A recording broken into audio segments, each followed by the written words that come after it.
Hello and welcome to the Durham Talents channel. My name is Jesse Durham. Welcome to the channel. Today we will be covering another one of our question and answer series installations. Question number 1. My question is, how do you use whole life insurance as your bank? That was from Alexandra. She also said that she knew some about life insurance. Now, obviously, that's a very knee-jerk reaction question, a very obvious first question to ask when being introduced to the phrase even, become your own banker. So Nash would commonly say that even the home office folks of these mutual life insurance companies don't know just all of the facts of whole life insurance and what you can do with it. Again, that's why Nash stressed imagination, because the industry has been around for hundreds of years.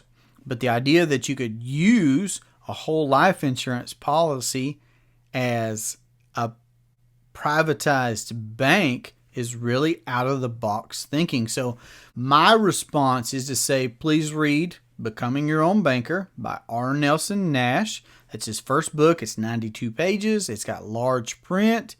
It's got tons of big illustrations, so it's an easy read. It's a quick read. And it's the most simple thing, like Nash would say. It's you becoming your own banker. It's the simplest thing that there is. But yes, it is a paradigm shift. And that's why we have the question, how do I use whole life insurance for banking as a bank? So that's my response is, please read the book. But in general, a couple of quick notes of ownership. A whole life policy that's been properly structured with a mutual company that pays a dividend, it's a private asset. So you have private ownership over a properly structured appreciating asset that guarantees you access to capital. So the premiums that are paid into a policy create both a death benefit. It's a unilateral contract where the company will promise to pay you a death benefit, of course, because of the premiums that are determined to acquire that death benefit. Subsequently, again, in a properly structured policy with a mutual company that pays a dividend, you would have access to capital via the cash value of a policy. So Nash found out how whole life could be used as a bank because he had a couple of financial busts, a couple of financial issues arise in his life where he realized that he had contracts with a couple of companies at that time where he could access the cash value in his policies. And the only thing that he figured out that needed to change was the amount of premiums that he was paying into those policies. And in fact, Nash was already paying significant premiums into those policies. But he still discovered that the limiting factor into how much he could access was how much he had been paying in premiums. So that was Nash's revelation into discovering the infinite banking concept, was that those were his policies. He could access cash values in a known interest environment, but the limiting factor was how much he had paid in premiums. So read the book. Let's continue to have a conversation about the more detailed questions, and I encourage you to do both of those things. Thank you very much for the question. Question number 2. If I did a $50,000 policy, would that be enough to fund a vehicle every 4 years? And that's from Lewis. Thank you, Mr. Lewis. I appreciate that conversation. And we did walk that out, but for the benefit of everyone here, I will say that the idea, let's take a 30,000 foot view at this question. The idea is you becoming your own banker. I don't want to be your banker. I don't want anyone else to be your banker. I want to see you become your own banker if that's what you want to do. So when looking at what you're doing to finance things now, it's readily discernible that financing only takes place a couple of ways. Either we use someone else's money and we pay them interest for it, or we set aside cash somewhere, capital somewhere, and we forfeit the opportunity to earn. So either way, everything is financed. Either way, we are either paying someone interest to use their money, or we are forfeiting the opportunity to earn interest on our money that we otherwise could have.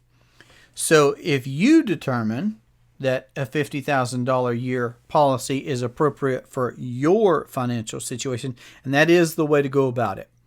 The way to go about figuring out your number is you discovering what's appropriate for you. Not me telling you a number, not anyone else telling you a number.